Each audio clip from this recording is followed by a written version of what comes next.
नमस्कार, मैं हूं सौरभ शर्मा। 1952 में भारत के प्रधानमंत्री जवाहरलाल नेहरू थे। उस दौर में चीता हिंदुस्तान से विलुप्त हो गया। 2022 में नरेंद्र मोदी प्रधानमंत्री हैं। मोदी से पहले 13 प्रधानमंत्री बने। उन्होंने चीता लाने का सोचा, लेकिन यह काम करके दिखाया मोदी ने। 17 सितंबर को हिंदुस्तान के जंगलों में चमत्कार होने वाला है। हिंदुस्तान से चीता गायब हो गया था, वो वापस आ रहा है। खबर सिर्फ चीता लाने की नहीं है, प्रधानमंत्री के लेवल पर किस तरह का इनिशिएटिव लिया गया, किस तरह की तैयारी की गई, यह जानने वाली बात है। ऐसा नहीं है कि नामीबिया गए, चीते को ले आए और मध्य प्रदेश के जंगल में छोड़ दिया। इतना आसान नहीं है। कई बरसों की कोशिशों के बाद भारत में चीतों को फिर से बसाने की मंजूरी मिली। उसके बाद टीम भेजी गई, एक एक स्टेप के बारे में प्लान किया गया। कौन सा चीता आएगा, यहां कैसे रहेगा, ये मुश्किल सवाल थे। आपको ये पूरा मिशन चीता समझाते हैं।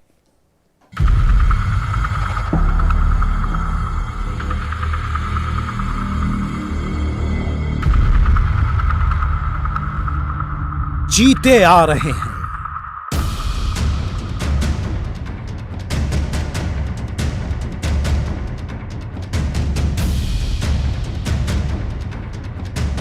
चीतों को हिंदुस्तान लाने के लिए चीता स्पेशल प्लेन नामीबिया पहुंच चुका है।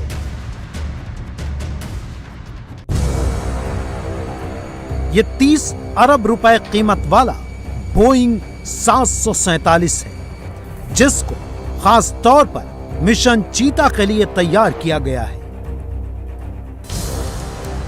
प्लेन के अंदर एक भी सीट नजर नहीं आ रही, क्योंकि यह चीता स्पेशल फ्लाइट है।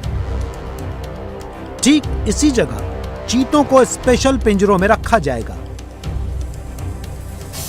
मिशन चीता के लिए प्लेन को यूएई में मॉडिफाई किया गया है। प्लेन के इकोनॉमी क्लास को हटा दिया गया है। यहां पर 8 चीतों को बॉक्स में रखा जाएगा।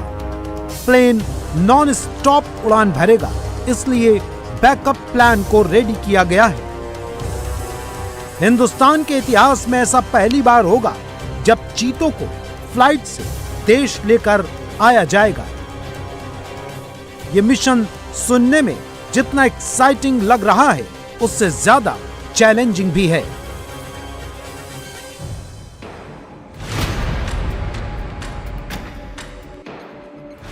इसका रिहर्सल नामीबिया में बार बार किया गया।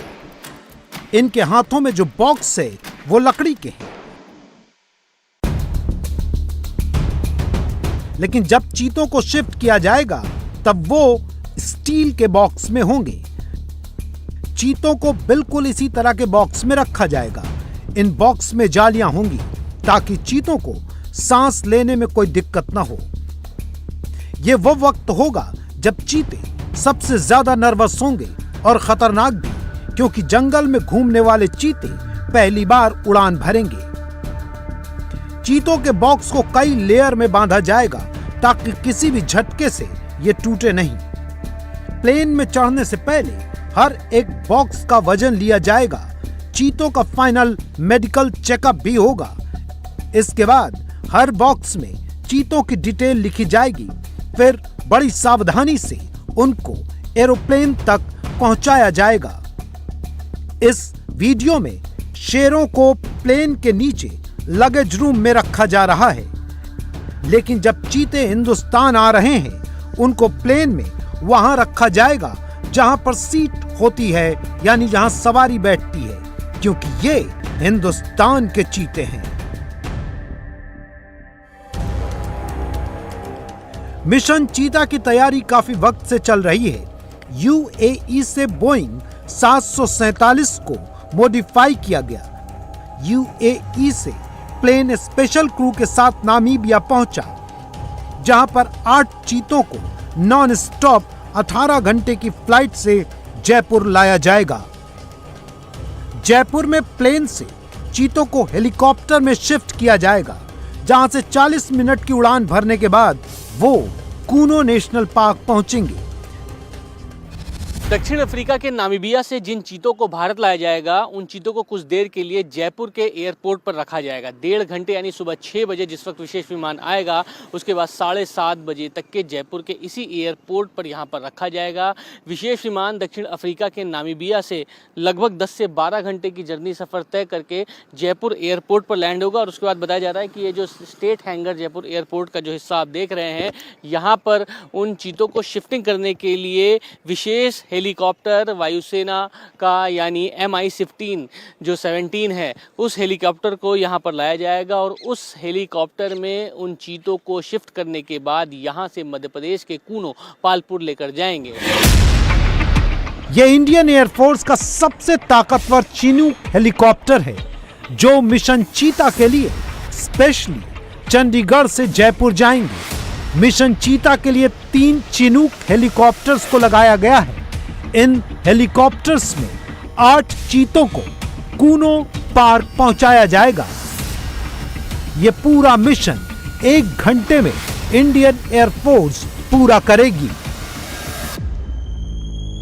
चीते पहले नामीबिया से जयपुर की दूरी 8,280 किलोमीटर तय करेंगी। उसके बाद 300 किलोमीटर की फिर उड़ान भरनी होगी, यानी कुल 8,580 किलोमीटर का सफर। इतने लंबे नॉन स्टॉप सफर के बाद अच्छे खासे इंसान की हालत खराब हो जाती है। ये तो चीते हैं जिनको जमीन पर दौड़ना आता है, प्लेन में उड़ना नहीं। चीतों को कोई दिक्कत ना हो इसकी खास प्लानिंग की गई है। जैसे चीतों के लिए प्लेन में कितना तापमान रखा जाएगा, वो क्या खाएंगे, क्या बेहोश किए जाएंगे, ऐसे तमाम सवालों के जवाब हमारी टीम ने सीधे फॉरेस्ट मिनिस्टर से पूछे हैं। इस वातावरण के बदलाव के बीच में जब फ्लाइट से आएंगे तो कितने तापमान में उन चीतों को रखा जाएगा? जैसे शेरों को जब लाया गया तो 17 डिग्री करीबन में, तो कितने तापमान में रखा जाएगा जोहान्सबर्ग से यहाँ तक लाते हुए? देखिए, सामान्यतः 22 डिग्री से 40 डिग्री का टेम्परेचर साउथ अफ्रीका में होता है। ठीक है। गर्मी के टाइम जी। -4 भी हो जाता है जी। तो मुझे लगता है कि कई जंगलों में हमारे यहाँ आज भी -4 होता है। और वातावरण को लेकर के, जंगलों को लेकर के कोई रुकावट नहीं है। जी।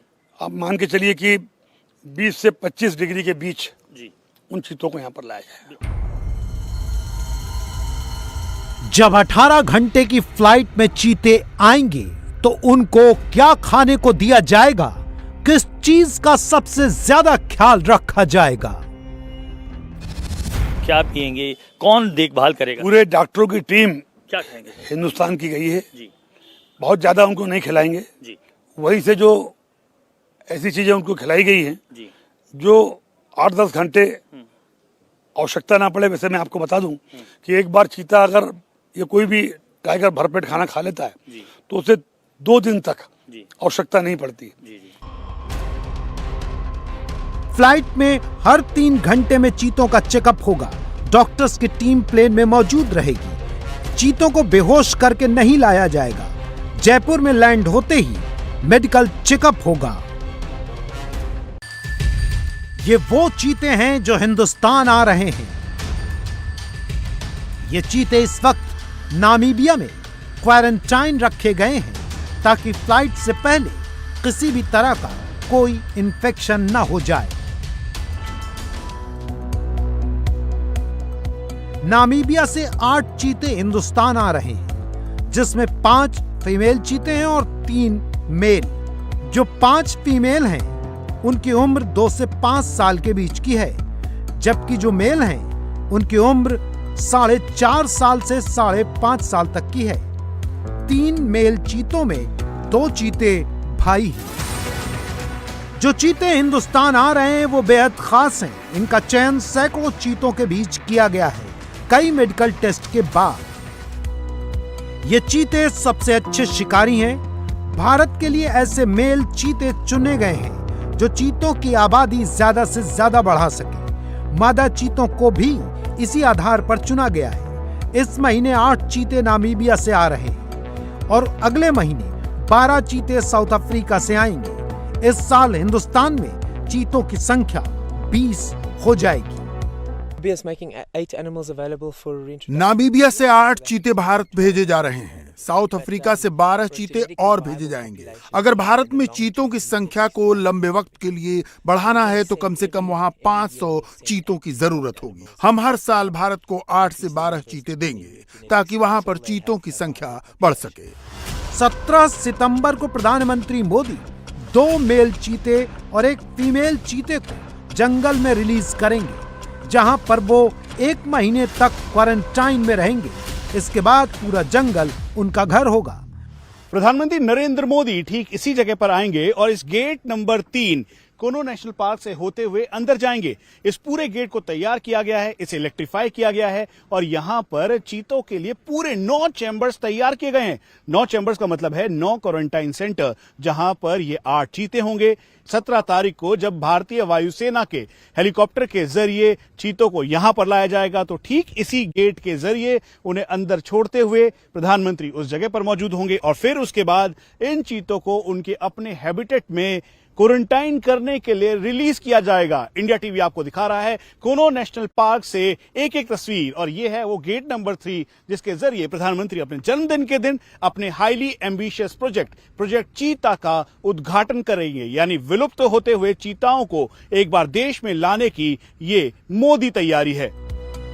मोदी सरकार की चीतों को लेकर जो योजना है उसके मुताबिक गुजरात, राजस्थान, कर्नाटक और आंध्र प्रदेश में चीता रिजर्व बनेंगे।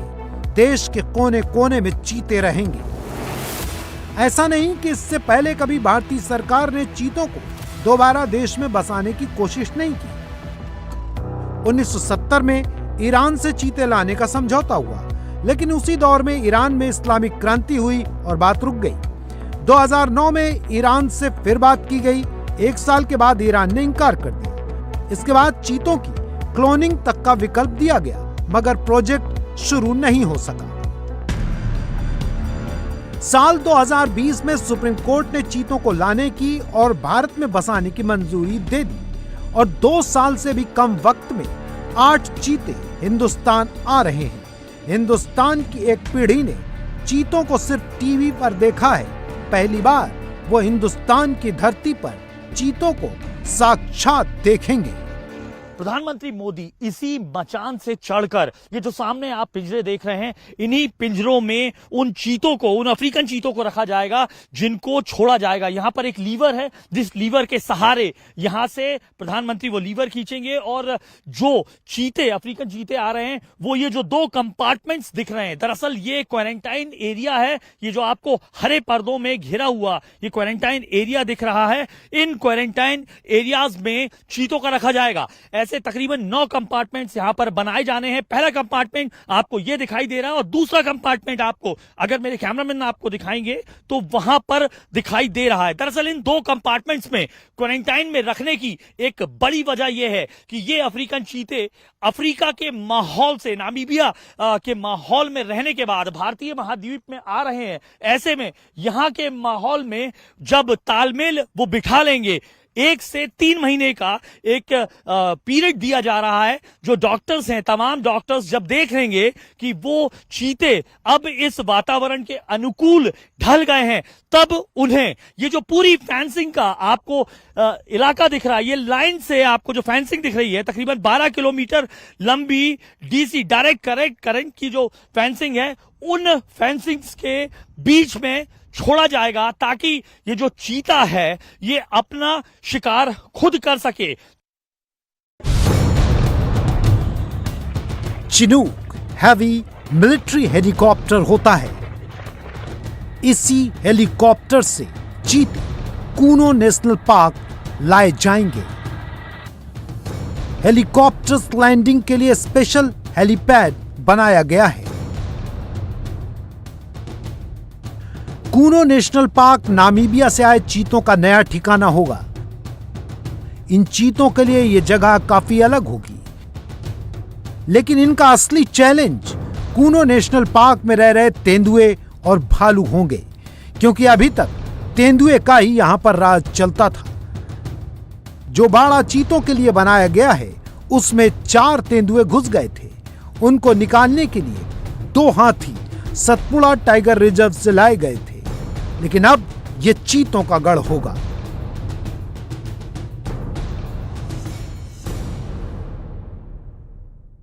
ये 12 किलोमीटर के पूरे बाड़े को तैयार किया गया है, जिसमें इलेक्ट्रिफिकेशन किया गया है। उसकी वजह यह है कि जो चीता इसके अंदर होंगे, अगर वो बाहर निकलते हैं तो उनको रोका जा सके, इसीलिए पूरी तैयारी की गई है चारों तरफ की तरफ। उसके साथ साथ जो ये प्रॉपर फेंसिंग है, उसके अलग अलग एग्जिट पॉइंट भी हैं। हाई डेफिनेशन करीबन 300 के लगभग कैमरास चारों तरफ लगाए गए हैं, जो दिन और रात सर्विलेंस के तौर पर यहां पर मौजूद होंगे। हम जिस मचान पर हैं वो 50 फीट ऊंची मचान है, और इसके ठीक ऊपर यहां पर सिक्योरिटी कैमरा के तौर पर सीसीटीवी कैमरास लगाए गए हैं, और हाई डेफिनेशन कैमरास के साथ साथ इस पूरे एरिया की निगरानी की जाएगी। कंट्रोल्ड एक्सेस के तौर पर इंटीग्रेटेड कमांड कंट्रोल सेंटर तैयार किया गया है, जहां पर इन सभी कैमरास को देखा जाएगा। और सिर्फ इन चीताओं के लिए, क्योंकि इनकी निगरानी करना, क्योंकि नए हैबिटेट में ये आ रहे हैं, अफ्रीका और साथ में जो नाम्बिया है वहां से ये आ रहे हैं, इसीलिए इनका ख्याल रखना बेहद जरूरी है। और इसका ध्यान रखते हुए डॉक्टर्स की टीम यहां पर मौजूद होगी, और मॉनिटरिंग के तौर पर 24 घंटे यहां पर मॉनिटर किया जाएगा। पुराने फेंस को हटाकर नया फेंस तैयार किया गया है, और इसी वजह से ये 12 किलोमीटर का पूरा बाड़ा तैयार होगा। जब ये चीते अपने क्वारंटाइन को कंप्लीट कर लेंगे तो फिर उसके बाद यहीं पर वो आया जाया करेंगे, और यहां पर लोगों के लिए पूरा पैसेज भी खुल जाएगा। 17 सितंबर ये तारीख हिंदुस्तान के लिए बेहद खास होने वाली है। हिंदुस्तान में चीता युग शुरू होने वाला है। मदरसे में सर्वे का मामला आज लखनऊ पहुंच गया। यूपी में देवबंद के बाद जिस सबसे बड़े मदरसे का नाम आता है, आज उसी मदरसे में सर्वे वाली टीम पहुंची। नदवा के मदरसे में अंदर सर्वे हुआ तो किस तरीके से हुआ, क्या सर्वे पूरा हुआ या अधूरा रहा? आज क्यों अखिलेश यादव की नजर भी इसी मदरसे पर थी? क्यों यूपी की पूरी सरकार इस मदरसे में सर्वे का मिनट टू मिनट डिटेल ले रही थी? उसकी पूरी पिक्चर हम आपके सामने रखने जा रहे हैं। सर्वे करने वाली टीम जब मदरसे के बाहर खड़ी थी तब क्या हुआ, यह टीम जब अंदर पहुंची तो उसे क्या दिखा? मदरसे में सर्वे की इस लाइव रिपोर्ट में सब कुछ आपके सामने आने वाला है।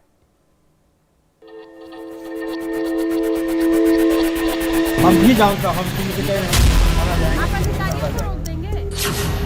आप ऐसी हरकत ही कर रहे हैं। आपसे इज्जत से बात कर रहे हैं, आप भी बहुत भड़क के जा रहे हैं। आराम से बात कर रहे हैं सर।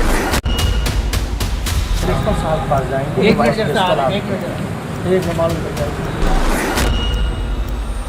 आप अधिकारियों को रोक देंगे सर्वे करने के लिए? देखिए दीदी, परेशान ना हुए आप। सर आप ऐसी हरकत ही कर रहे हैं। हमें कहाँ ले जाना है ये बता रहे हैं। हाँ, आप ऐसी हरकत ही कर रहे हैं। परेशान है। हुआ वही जिसकी उम्मीद थी। लखनऊ के सबसे बड़े और देश के दूसरे सबसे बड़े मदरसे के गेट पर सर्वे की टीम खड़ी थी। टीम को अंदर जाना था लेकिन गेट बंद था। आप अधिकारियों को रोक देंगे सर्वे करने के लिए? देखिए दीदी, परेशान ना हुए आप। सर आप ऐसी हरकत ही कर रहे हैं। मदरसे में सर्वे के नाम से ही कुछ लोगों को दिक्कत हो जाती है, चाहे वो बड़े बड़े मौलवी मौलाना हो, दीनी तालीम के अलंबरदार हो, या फिर मदरसे के गेट पर ड्यूटी बजाने वाला कोई स्टाफ। आपसे इज्जत से बात कर रहे हैं, आप भी बहुत भड़क के जा रहे हैं। आराम से बात कर रहे हैं सर।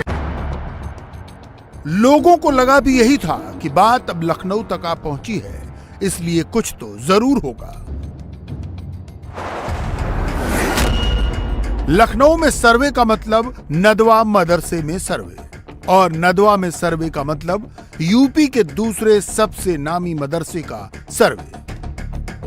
इसलिए यूपी के मदरसों में सर्वे से जिन लोगों को भी दिक्कत है, उन सबकी नजर नदवा पर थी। कुछ लोग सोच रहे थे कि अब तो बात बढ़ेगी, बवाल होगा, कुछ न कुछ तो जरूर होगा, लेकिन हुआ क्या उसे आप खुद देख लीजिए।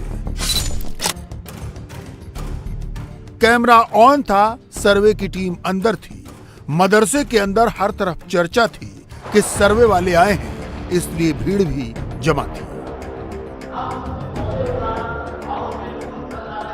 लेकिन मदरसे में जहां पढ़ाई चल रही थी वहां इसका कोई असर नहीं था। सर्वे वाले अपना काम कर रहे थे और मदरसे के छात्र अपनी तालीम ले रहे थे।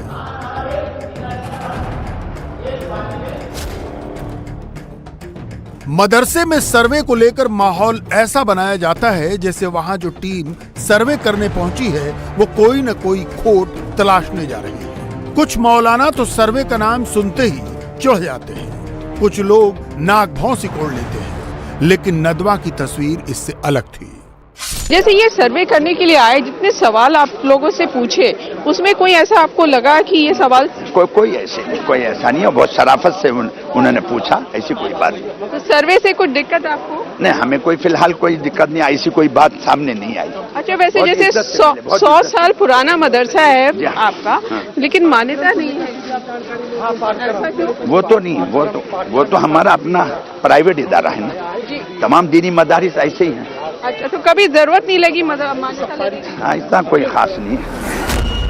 इतना बड़ा मदरसा, इतना बड़ा इंफ्रास्ट्रक्चर, हजारों छात्र, सैकड़ों टीचर्स, लेकिन कैटेगरी गैर मान्यता प्राप्त। सुनकर हैरानी तो हुई, लेकिन पता ये चला कि नदवा का मदरसा इकलौता ऐसा नहीं है जिसे यूपी मदरसा बोर्ड की मान्यता नहीं मिली है। ऐसे तमाम मदरसे हैं जो इसी कैटेगरी में आते हैं, यानी यूपी मदरसा बोर्ड से उन्हें मान्यता नहीं मिली है। वो अपने हिसाब से चलते हैं, अपना सिलेबस पढ़ाते हैं, अपना फंड इकट्ठा करते हैं और बगैर किसी सरकारी मदद के चलते हैं। ये जैसे नदवा में आज आप लोग का सर्वे हुआ, तो यहाँ सर्वे में आपको क्या क्या जानकारी? हमने मेन इनका रजिस्ट्रेशन सोसाइटी का कब है और भौतिक संसाधन इनके क्या हैं, पढ़ाने का तरीका क्या है, इनका सिलेबस क्या इनका है, लाइब्रेरी देखी हो कैसा है, भौतिक संसाधन, आय के स्रोत कहाँ से क्या है, ये सब पूरा डिटेल, ये सब जानकारी ली है। इनके द्वारा इसके अभिलेख दिए जा रहे हैं। तो क्या स्थिति है, पूरा अभिलेख देखने के बाद सही जानकारी जो भी होगी वो रिपोर्ट शासन को प्रेषित कर दी जाएगी। हाँ, लेकिन ये मदरसे का मान्यता नहीं है ना? ये हम मतलब जो यूपी मदरसा बोर्ड है वहाँ से नहीं है। नहीं है। हाँ। तो अब आप ये रिपोर्ट देंगे या जैसे बॉडी बता रहे हैं ये जी। तो जो भी स्थिति है, जो हमें शासन का प्रारूप मिला उस पर देख के और रिकॉर्ड के अनुसार फिर कोर्स क्या बताया इन्होंने कि क्या पढ़ाते हैं? कोर्स सेल्फ बताया है। सेल्फ बताया। आय का स्रोत इनका लोगों से दान से, लोगों के सहयोग से और कुछ वक्फ की जो जमीन है उससे। सर्वे टीम ने जो सवाल बताए वैसे ही सवाल मदरसों में जाकर पूछे जा रहे हैं। ऐसे करीब 12 सवालों की लिस्ट है जिस पर मदरसा चलाने वालों से जानकारी मांगी जा रही है, उससे जुड़े डॉक्यूमेंट्स मांगे जा रहे हैं। लेकिन 3 सवाल ऐसे हैं जिसके जवाब कुछ मदरसों के लिए मुश्किल होते हैं। मदरसे की इनकम का सोर्स क्या है, मदरसे में लागू सिलेबस क्या है, और मदरसे का संबंध किसी गैर सरकारी संस्था या समूह से है? अगर है तो वो कौन सा ऑर्गेनाइजेशन है? मदरसे की इनकम के सोर्स को लेकर जो सवाल है उसका जवाब सुनकर आपको ताज्जुब हो सकता है, लेकिन इस सवाल का जवाब नदवा के मदरसे में भी वही मिला जो इन दिनों यूपी के दूसरे गैर मान्यता प्राप्त मदरसों में सर्वे वाली टीम को बताया जाता है। आय का जरिया उसमें पूछा गया है। आय का जरिया पब्लिक डोनेशन है, पूरा। तो ये जो सर्वे टीम आई सभी का है, पूरे तमाम मदरसों के यही है। जो सर्वे टीम आई, कई जगह इसको विरोध का भी सामना करना पड़ रहा है। लोग कह रहे हैं कि सर जी, आपका क्या कहना है? नहीं, हमको तो ये है कि अगर सरकार कोई हमसे मालूमात चाहती है तो हमें देने में कोई हर्ज नहीं। अगर यूपी के मदरसों को सरकार के सवालों से कोई दिक्कत नहीं है, जानकारी देने में कोई परेशानी नहीं है, तो फिर कुछ लोग बेवजह माहौल क्यों बना रहे हैं? ओवैसी आजकल कहीं जाते हैं तो मदरसे वाली बात नहीं भूलते। मुद्दा यूपी का है, सर्वे यूपी में हो रहा है, लेकिन ओवैसी राजस्थान के मंच पर चिहुक के अपनी बात बोलते हैं और सामने 2024 है, इसलिए निशाने पर योगी नहीं मोदी है। शुरुआत महंगाई से करते हैं और खत्म मदरसे पर। ये मेरा भाई है। जब आप पूछेंगे महंगाई कंट्रोल क्यों नहीं कर रहे मोदी जी आप, तो बोलेंगे क्या मैंने राम मंदिर नहीं बना दिया? कोई गरीब बोलेगा कि किसान को उसकी धान की कीमत नहीं मिल रही है, तो मोदी जी बोलेंगे मैं अब ज्ञान माफी के पीछे पड़ चुका हूं। जब बच्चे जाकर बोलेंगे मोदी जी स्कूल नहीं खोले गए, तो मोदी जी बोलेंगे क्या मैं मदरसों का सर्वे नहीं करा रहा हूं? माने हर चीज को हमसे जोड़ देते हैं। ओवैसी कह रहे हैं मुसलमानों को टारगेट किया जा रहा है। मायावती कह रही हैं बीजेपी मुसलमानों को डरा रही है। अखिलेश यादव कह रहे हैं मदरसों का सर्वे करना अन्याय है। मोदी योगी से जिन्हें भी प्रॉब्लम है, उनकी टाइमलाइन में मदरसे वाला ट्वीट जरूर है। एक नहीं कई ट्वीट हैं, क्योंकि सबकी अपनी पॉलिटिक्स है, सबका अपना एजेंडा है, सबका अपना नफा नुकसान है। अखिलेश यादव का ट्वीट लेटेस्ट है। अखिलेश यादव कह रहे हैं कि किसी भी सम्मानित धार्मिक मजहबी स्थान का सर्वे करवाना यदि न्यायपूर्ण नहीं है तो ये आस्थाओं को गहरी चोट पहुंचाता है। इंसाफ सबसे बड़ा धर्म होता है। लेकिन अखिलेश यादव के अपने गढ़ में, उनके ही इटावा में जिस मदरसे में सर्वे की टीम पहुंची, उस मदरसे के संचालक को बिल्कुल नहीं लगता कि सर्वे करना उनकी आस्था पर चोट है। वो कह रहे हैं कि अगर सर्वे होगा, सरकार को उनके मदरसे के बारे में पता चलेगा, तो उन्हें सरकारी मान्यता मिलेगी, पैसों की भी मदद मिलेगी। इससे तो मदरसे का फायदा होगा। हमारा तो कहना यह है कि सर्वे होना चाहिए, अच्छी बात है। और सर्वे के ज़रिए से जो गैर मान्यता प्राप्त हैं, गैर तस्लीम शुदा मदारिस हैं, उन्हें एक मौका मिलेगा कि वो भी मंजूर शुदा हो जाए, उन्हें भी मान्यता मिल जाए। और सर्वे तो होना चाहिए और अच्छी बात है ये सर्वे, और सर्वे में कोई दिक्कत नहीं होनी चाहिए। पॉलिटिक्स बहुत हो रही है इसको लेकर। पॉलिटिक्स लोगों को नहीं करना चाहिए। जब जो है शासन चाह रहा है कि हम अच्छी तालीम दें बच्चों को और वो उनकी जिम्मेदारी है, तो अपनी जिम्मेदारी निभा रहे हैं, तो इसमें पॉलिटिक्स की कोई ज़रूरत ही नहीं है, नहीं करना चाहिए। इटावा ही नहीं, यूपी के तमाम मदरसों का यही कहना है। सबको लगता है कि सर्वे से उन्हें फायदा होगा, लेकिन ओवैसी बार बार कह रहे हैं कि अगर मदरसे का सर्वे कराना है तो स्कूलों का सर्वे भी कराओ। ओवैसी के शब्दों को गौर से सुनिए। वो कह रहे हैं कि सर्वे हो रहा है तो आरएसएस के स्कूलों का भी सर्वे होना चाहिए। ओवैसी थोड़ी देर से अपने मन की बात कहते हैं, लेकिन बिना कहे रुक नहीं पाते। सर्वे गलत है। सर्वे एक टारगेटेड सर्वे है मुस्लिम समुदाय के खिलाफ। अगर सर्वे होना तो प्राइवेट स्कूल का होना चाहिए, मिशनरी स्कूल्स का होना चाहिए, गवर्नमेंट के स्कूल का होना चाहिए, सबका आरएसएस के स्कूलों का होना चाहिए। आप सिर्फ एक समुदाय के अनएडेड मदरसों का सर्वे कर रहे हैं, तो ये टारगेटेड सर्वे है। मेरा मानना ये गलत है। ये बैरिस्टर ओवैसी को जो लोग गौर से सुनते हैं, उनके मन में ये सवाल जरूर आएगा कि यूपी में सर्वे किया ही जा रहा है तो सिर्फ मदरसों का ही क्यों? क्या इसके पीछे योगी सरकार का कोई एजेंडा है? इसका जवाब भी सामने आया। योगी सरकार के अल्पसंख्यक कल्याण मंत्री दानिश अंसारी ने बिल्कुल क्लियर शब्दों में बताया, सर्वे सिर्फ मदरसों का नहीं हो रहा, दूसरे इंस्टीट्यूशंस में भी सर्वे होता है। ये जानकारी मैं बता दूं आपके चैनल के माध्यम से कि हर विभाग अपना सर्वे कराता है। बेसिक शिक्षा विभाग भी अपना सर्वे कराता है, माध्यमिक भी कराता है, उच्च शिक्षा भी कराता है। तो मदरसे भी सर्वे होकर जो ऐसे गैर मान्यता प्राप्त मदरसे हैं उनको और बेहतर, उनके ढांचे को और मजबूत अगर बनाने का काम सरकार करने जा रही है तो इस पर किसी को कोई आपत्ति नहीं होनी चाहिए। अच्छी शिक्षा और बेहतर भविष्य हमारे अल्पसंख्यक समाज के नौजवानों का ये अधिकार है और हमारी सरकार, योगी सरकार, पूरी ईमानदारी से उनके अधिकारों को और मजबूत करने का काम कर रही है। मदरसों में सर्वे का एक और मकसद है। मुजफ्फरनगर में 300 मदरसे बगैर मान्यता चल रहे हैं। प्रयागराज में बिना मान्यता चलने वाले 30 से ज्यादा मदरसे हैं। अमरोहा में मदरसे की आड़ में निजी स्कूल चलाया जा रहा था। अमरोहा में जब सर्वे की टीम पहुंची तो इसका लाइव सबूत भी मिला। यहां मदरसा अल जफारिया के नाम पर पब्लिक स्कूल चल रहा था। लेकिन लखनऊ के नदवा के मदरसे में ऐसा कोई फर्जीवाड़ा सामने नहीं आया। नदवा में शानदार मदरसा है, कई हॉस्टल हैं, शानदार मस्जिद है, वहां पर हॉस्पिटल है। उन्हें सरकार को जानकारी देने से भी कोई दिक्कत नहीं है। डेटा अपना उपलब्ध करा दिया है। स्थापना 1898 से संचालित है ये, और मदरसे में 2410 बच्चे पढ़ रहे हैं। यहाँ पे आवासीय सुविधा भी दी गई है। कुछ बच्चे यहाँ पे रह कर भी पढ़ते हैं, कुछ बच्चे बाहर से आते हैं और 81 टीचर्स हैं इनके यहाँ और इनका जो करिकुलम है इनका खुद का डेवलप किया हुआ है। जैसे 100 साल पुराना मदरसा है लेकिन मान्यता नहीं है। नहीं, इनकी अपना इन्होंने सोसाइटी रजिस्ट्रेशन एक्ट के तहत अपनी एक सोसाइटी बना करके अपने आप को रजिस्टर कर किया हुआ है और उसी के अंदर संचालित करते हैं। अच्छा, बहुत जगह से विरोध की खबरें आ रही हैं कि लोग इस सर्वे का विरोध कर रहे हैं। आपको यहाँ पर तो बहुत आप देख कोई दिक्कत नहीं, कोई दिक्कत नहीं हुई।